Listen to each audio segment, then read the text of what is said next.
예, 오늘 본문의 말씀은 시험에 관한 말씀입니다. 우리가 살면서 시험에 든다, 이런 말들을 종종 하곤 하죠. 누구 때문에 시험에 들었다. 내가 어떤 일이 생겨서 시험에 들었다. 시험의 원인을 나에게서 찾기보다 다른 사람에게서 찾든지 아니면 내가 찾는 환경에서 그 원인을 찾는 경우가 많이 있습니다. 심지어 어떤 사람은 하나님께서 나를 시험에 들게 했다, 이렇게 말을 하기도 합니다. 이런 생각들에 대해서 오늘 성경에 보면은 분명하게 말씀해 주는 것이 있어요. 그렇지 않다는 거예요. 속지 말라. 하나님이 시험에 들게 하는 것도 아니고 다른 사람이 그렇게 하는 것도 아니라는 겁니다. 오늘 16절에 그랬죠. 내 사랑하는 형제들아 속지 말라. 절대 그렇지 않다는 겁니다. 자, 그러면 사람이 시험에 드는 이유가 무엇인가? 13절 14절에 그것을 밝혀주고 있는데요, 우리 13절 14절을 같이 읽어보겠습니다. 사람이 시험을 받을 때에 내가 하나님께 시험을 받는다 하지 말지니 하나님은 악에게 시험을 받지도 아니하시고 친히 아무도 시험하지 아니하시느니라. 오직 각 사람이 시험을 받는 것은 자기 욕심에 끌려 미혹됨이니. 시험에 드는 이유는 무엇 때문이다? 욕심 때문이다. 욕심 때문인데, 자기 욕심 때문인데 하나님 때문이다? 그 누구 때문이다? 내가 처한 환경 때문이다? 속고 있다는 거예요. 이 세상에는 가난한 사람도 있고 부자도 있습니다. 어떤 사람은 가난하기 때문에 시험에 든다고, 어떤 사람은 물질이 많아서 시험에 든다고 합니다. 자, 그럼 가난한 사람은 100% 다 시험에 드는가? 그건 아니죠. 부자는 그런 물질 때문에 다 시험에 드는가? 그건 역시 아닙니다. 만일 가난한 사람은 다 시험에 든다면 하나님도 좀 책임이 있다, 이렇게 말할 수 있을 거예요. 그러나 우리가 보면은 물질이 없어서 시험에 드는 사람도 있지만 물질이 부족하기 때문에 믿음이 더 좋아지는 사람도 있습니다. 부자여서 시험에 드는 사람도 있고 부자이기 때문에 그 물질을 가지고 하나님을 더 잘 섬기는 사람도 얼마든지 있습니다. 그러니까 우리가 부하고 가난한 것, 그 자체만 가지고는 내가 그것 때문에 시험에 들었다, 이렇게 말할 수 없는 거죠. 시험에 드는 것은 욕심 때문이에요. 가난한 자가 시험에 들어도 욕심 때문이고 부자가 시험에 들어도 욕심 때문입니다. 사람들은 문제가 생기면 그 문제의 원인을 자기에서 찾기보다는 자꾸 다른 사람에게서 찾으려고 하는 잘못된 습성이 있습니다. 그래서 자기 자녀가 좀 잘못된 길로 가면은 내 아이는 절대 그럴 리가 없다. 그렇죠. 거기에서도 시작하는 거예요. 친구를 잘못 만나서 그렇다. 원인을 자기에게서 찾고 싶지 않아 합니다. 요즘 뭐 내로남불 그러죠. 내가 하면 로맨스고 남이 하면 불륜이고, 이것도 역시 착각이고요, 속고 있는 거예요. 자, 오늘 본문에서 자기 욕심에 끌려 미혹되는 거다. 시험에 드는 것은 욕심에 끌려서 미혹되는 거다. 그러니 미혹이라는 말이 미끼를 문다라는 그런 뜻이 있습니다. 낚시꾼이 낚싯대를 들이우죠. 물고기가 보면은 자기가 좋아하는 먹이가 앞에 있습니다. 덥석 물어버리면 그 속에 날카로운 바늘이 있어요. 그것으로 물고기는 끝입니다. 조금 영리한 물고기라면 의심을 한번 해요. 이게 정말 내가 먹어도 되는 건가? 와서 한번 툭 건드려 봅니다. 낚시꾼은 또 가만히 있나요? 살짝 움직여줘요.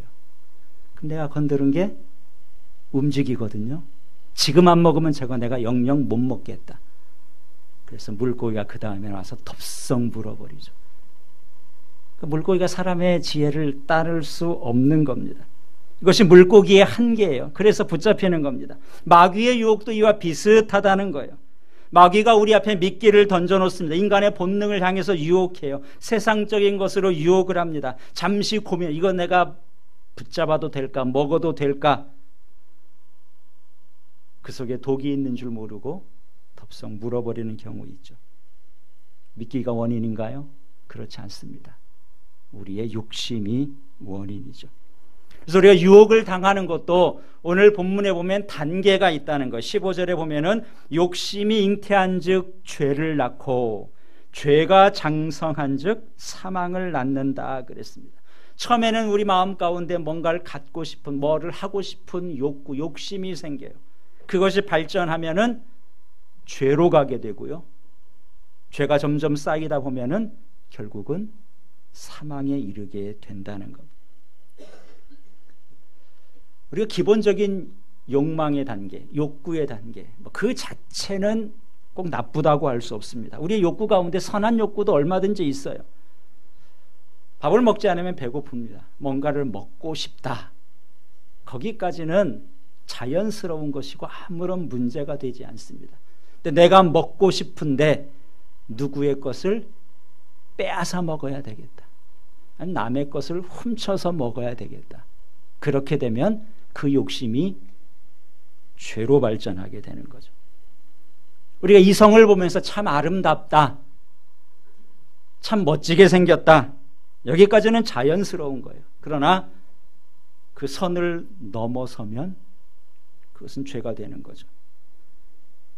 요즘 미투 운동이 활발하게 벌어집니다. 그동안 잘 감추어졌었는데 감추어져 있던 도를 넘어서는 욕심들, 그것이 요즘 많이 드러나고 있지 않습니까?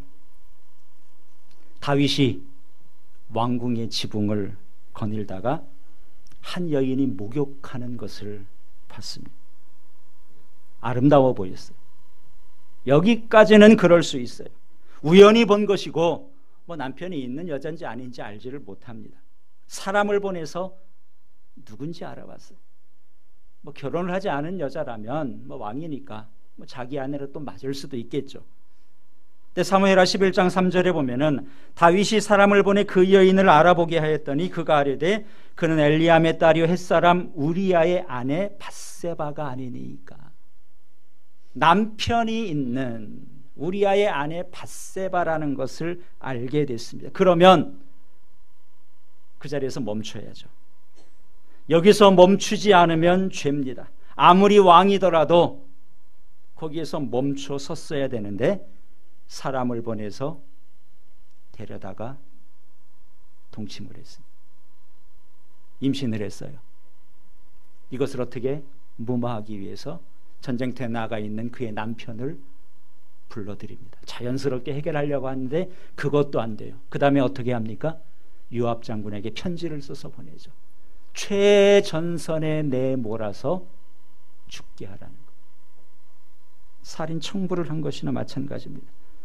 자기의 욕심을 적절한 선에서 절제하지 못하니까 간음죄와 살인죄로 이어지게 됐습니다. 이게 죄의 속성이에요. 죄는 그냥 있는 것이 아니라 죄는 성장하게 되고요. 죄가 성장하다 보면 장성해져서 결국은 우리를 파멸에 이르게 한다는 겁니다. 하나님이 시험에 들게 하신 건가요? 그렇지 않죠. 다윗이 자기 욕심에 끌려 미혹된 것이고 유혹의 덫에 걸려든 것입니다. 가인이 아벨을 죽입니다. 자기 동생 아벨을 죽였어요. 죽인 원인이 무엇입니까? 하나님께 제사를 드렸는데 하나님께서 가인의 제사를 받지 않으셨습니다. 자, 그러면 가인이 아벨을 죽인 그 시험에 든 원인을 하나님이 제공하신 것인가? 그건 아니죠. 하나님은 그럼 잘못된 제사도 받으셔야 되는 것인가요? 잘못된 제사도 무조건 받아주시는 것이 사랑인가요? 그렇지 않아요. 그런데 가인은 시험에 들었습니다. 그것을 가지고 아벨을 원망하고 자기의 분노를 다스리지 못하고 결국은 동생을 죽이는 살인죄로 이어지게 됐어요. 욕심이 잉태한 즉 죄를 낳고 그 죄를 다스리지 못하니까 죄가 장성해서 결국은 자기도 파멸에 이르게 됩니다. 그래서 우리가 이 점을 속지 말라는 겁니다. 여러분 혹시 주변 사람을 원망하고 있는 게 있습니까? 환경을 탓하고 있는 것이 있나요? 아니면 하나님에 대한 원망의 마음을 갖을 때가 있습니까? 오늘 성경은 분명히 말합니다. 내 사랑하는 형제들아, 속지 말라. 여기에 속아서는 안 된다는 거예요. 우리 하나님은 시험하지 않으시는데, 엄밀히 말하면 여기서 나오는 시험이라는 단어는 유혹의 의미입니다. 하나님은 우리를 넘어뜨리기 위해서, 파멸로 이끌기 위해서 우리를 유혹하는 분이 아니라는 거예요. 그럼 하나님은 어떤 분이신가요? 하나님은 좋은 것을 주시는 분이다. 오늘 말씀 이것을 우리에게 가르쳐주고 있습니다. 그래서 우리가 시험을 당할 때, 어려운 일을 만날 때, 하나님은 나에게 힘들고 어려운 것을 주시는 분이 아니라 좋은 것을 주신다. 이 하나님에 대한 믿음과 신뢰가 떨어져서는 안 되는 거예요. 에레미야 애가서 3장 33절에 이렇게 말씀합니다. 에레미야 애가는 예레미야 선지자가 예루살렘이 유다의 그 바벨론에 멸망한 다음에 눈물로 쓴 편지가 예레미야 애가서입니다. 왜 하나님이 이 나라를 이렇게 망하게 하셨을까? 그런 하나님에 대한 원망이 있을 만한 그때인데 이렇게 기록하고 있어요. 주께서 인생으로 고생하게 하시며 근심하게 하심은 본심이 아니시로다. 나라를 잃어버리고 그 어려움을 겪었는데 그 중에도 예레미야 선지자는 우리를 힘들게 하는 것이 하나님의 본심은 아니라고 고백을 합니다. 오늘 본문도 마찬가지 17절을 보시기 바랍니다. 이렇게 말씀하고 있죠. 온갖 좋은 은사와 온전한 선물이 다 위로부터 빛들의 아버지께로부터 내려오나니 그는 변함도 없으시고 회전하는 그림자도 없으시니라. 온갖 좋은 것은 어디로부터 온다고요? 하늘로부터, 아버지께로부터 내려오는데 하나님 아버지는 회전하는 그림자도 없다. 무슨 말입니까? 그림자조차도 변함이 없을 정도로 좋은 것을 주신 하나님의 마음은 늘 변하지 않는다는 거예요. 뭐 요즘 많이 살았지만 여러분 전봇대 다 아시죠? 전신주가 서 있으면은 이게 뭐 왔다 갔다 하지 않습니다. 그렇죠? 웬만큼 바람이 불어도 똑바로 서 있어요. 절대 그 서 있는 위치에서 변함이 없습니다. 자, 그런 전신주라 해도 햇빛이 내리쬐면 그림자가 나타납니다. 그림자는 어때요? 그림자는 태양의 움직임에 따라서 변하게 되어 있습니다. 전신주가 아무리 똑바로 서 있어도 그림자까지 붙잡아 둘 수는 없는 거예요. 그러나 우리 하나님은 회전하는 그림자조차도 없으시다. 하나님의 마음, 하나님의 사랑, 좋은 것을 주신 하나님은 변함이 없다는 거예요. 그래서 우리가 시험을 만날 때에 내가 하나님께 시험을 받는, 하나님이 나를 넘어뜨린다, 이런 생각은 꿈에도 하지 말아야 되는 겁니다. 하나님이 기분 좋을 땐 우리에게 좋은 것 주시고, 좀 컨디션이 안 좋으면 안 좋은 것도 주시고, 좀 골탕도 먹이시고, 그렇지 않다는 거예요. 절대 그런 일이 없다. 우리 하나님은 변함없이 좋은 것을 주시는 하나님이십니다. 아멘이신가요? 사탄이 주는 것은 그렇지 않아요. 사탄이 주는 것은 당장은 좋아 보여도 사실은 안 좋은 것이고 유혹이고 미끼인 경우가 많습니다. 하나님이 주시는 것은 지금 당장은 안 좋아 보여도 사실은 좋은 거예요.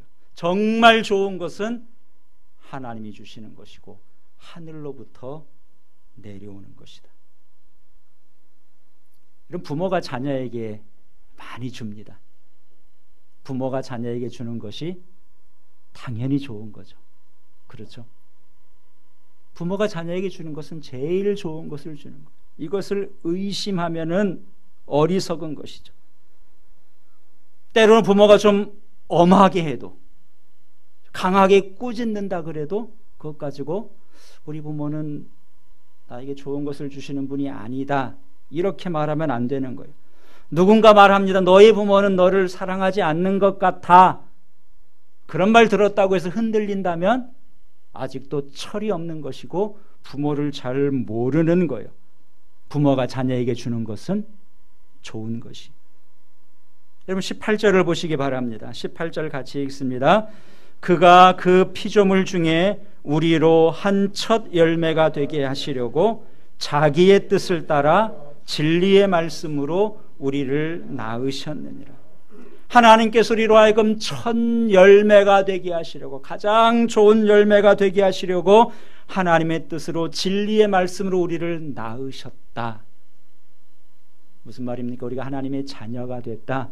하나님은 우리 아버지시다.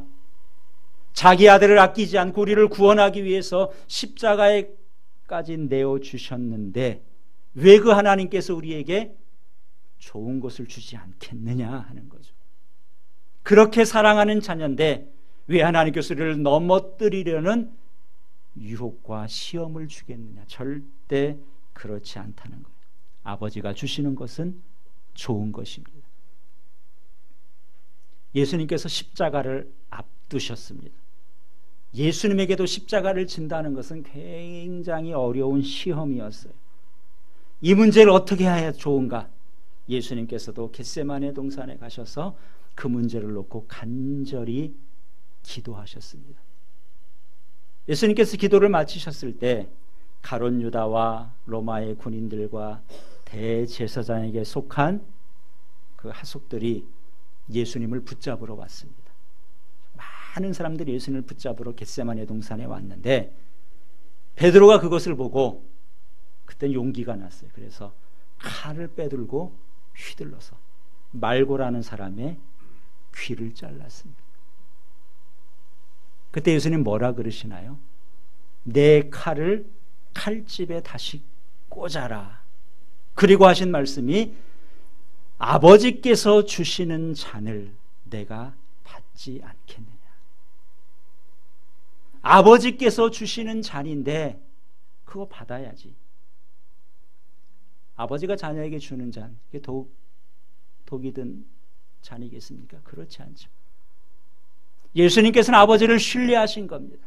아버지께서 나에게 십자가란 잔을 주시는데 이 잔이 당장은 힘들고 어렵고 피했으면 좋겠다는 생각이 있다 할지라도 좋은 것을 주시는 아버지를 확신했기 때문에 칼을 칼집에 꽂으라.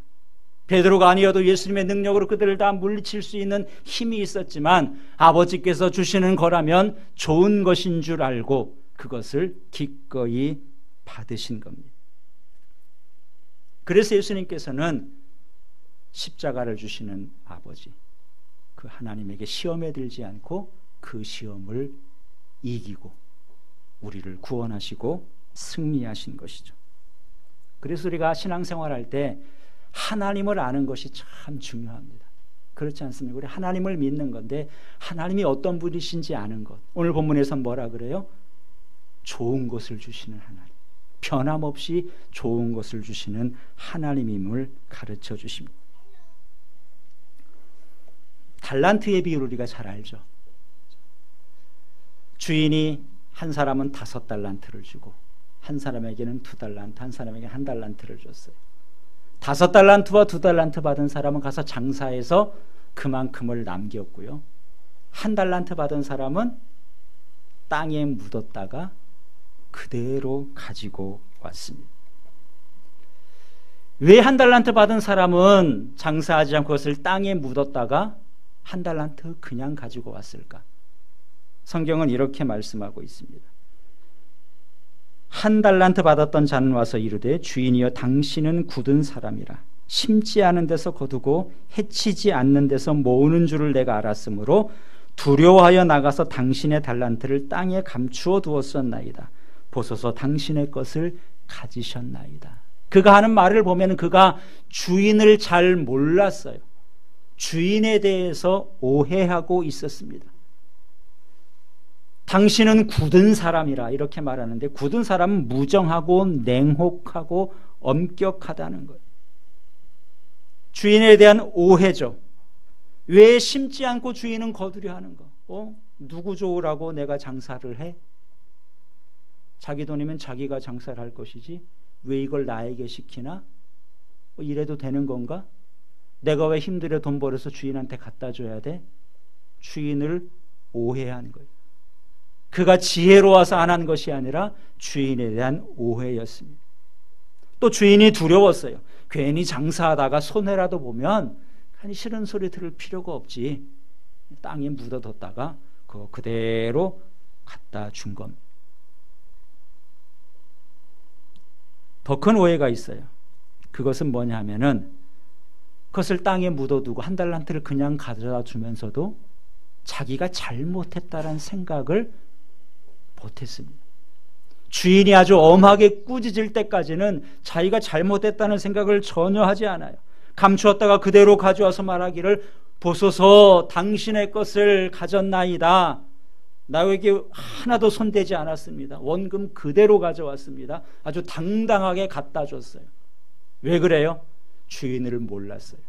주인이 그 단어를 나한테 왜 맡겼는지, 주인이 어떤 분이신지 주인에 대한 오해가 있었기 때문에 그가 속은 겁니다.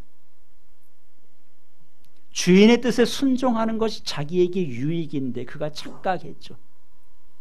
주인의 뜻에 순종해서 장사해서 이익을 남기는 게 자기의 손해라고 생각했어요. 그래서 그것을 땅에 묻어두고 자기는 자기 인생을 산 겁니다. 장사하는 사람이 좀 어리석어 보였을 수도 있어. 쟤네들 왜 저럴까? 남 좋은 일 하네. 자기는 묻어두고 자기 인생을 잘 살았다고 생각했을지 몰라도 나중에 주인 앞에서 험한 책망을 받고 그가 결국은 멸망에 이르게 됩니다. 착각한 거예요. 마귀에게 속은 거예요. 그래서 우리도 우리 인생의 주인 되시는 하나님이 어떤 분이신지 잘 알아야 우리가 속지 않는 것이고요. 우리 인생을 허비하지 않는 것이고 장차 주인 앞에 칭찬을 들을 수 있는 겁니다. 호세아 선지자가 뭐라고 말합니까? 우리가 여호와를 알자. 그렇게 호소하죠. 힘써 여호와를 알자.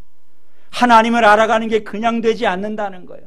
열심히 노력하고 하나님을 더 알아가고 배워가고 하나님을 경험해야지 하나님을 알아가는 건데 이 일에 우리가 힘쓰자는 겁니다. 왜요? 하나님을 바로 알아야 우리가 하나님 때문에 시험에 들지 않고 하나님을 영화롭게 할 수 있기 때문에 그렇습니다. 처음 야고보서를 받았던 초대교회의 성도들, 그들은 여러 가지 시험 가운데 있었는데 그 시험 때문에 하나님을 원망하지 않고 시험을 잘 이겨냈습니다. 마귀의 수에 속지 않은 거예요. 하나님이 주시는 위에서부터 내려오는 선물을 바라보면서 인내하고 승리했어요. 시험을 이기면 복이 된다. 12절 말씀이죠. 시험을 이기면 복이 된다는 믿음이 있었고 시험을 이기는 자에게 하나님께서 생명의 면류관을 주시는데 그들은 생명의 면류관을 받은 자들이죠. 그러나 반대로 시험에 넘어간 사람들, 시험에 든 사람들은 욕심이 죄가 되고 죄가 사망으로 이끌게 된 것입니다. 그래서 내가 시험을 이기고 생명의 면류관을 얻을 것인가? 아니면 시험에 들어서 그 죄가 장성해서 사망에 이를 것인가? 생명인가 사망인가? 오늘 거기에 대한 분명한 가르침이 오늘 본문의 말씀입니다. 요즘 여러분의 삶은 어떻습니까? 혹시 여러분이 감당하기 힘든 시험이 찾아오지는 않았습니까? 성경은 시험을 이기면, 그 시험을 견디면 복이 된다고 하십니다. 우리가 그 시험에 끌리면, 시험에 들면 이를 그리치게 되는 것이고요. 시험을 이기는 방법은 하나님의 사랑을 의심하지 않는 거예요. 하나님께서 나에게 주시는 것은 좋은 것이다. 아버지께서 나에게 주시는 잔을 내가 받아야 하지 않겠는가? 그렇게 시험에 맞서서 우리가 믿음으로 잘 감당하면 결국은 그것을 복으로 만들어 주시고 하나님께서 우리에게 영광의 면류관, 생명의 면류관을 주실 줄 믿습니다. 여러분이 믿음 가지시고 하나님을 신뢰하는 가운데 모든 시험들을 이기고 승리하는 저와 여러분이 될 수 있기를 우리 주님의 이름으로 축원합니다. 기도하겠습니다.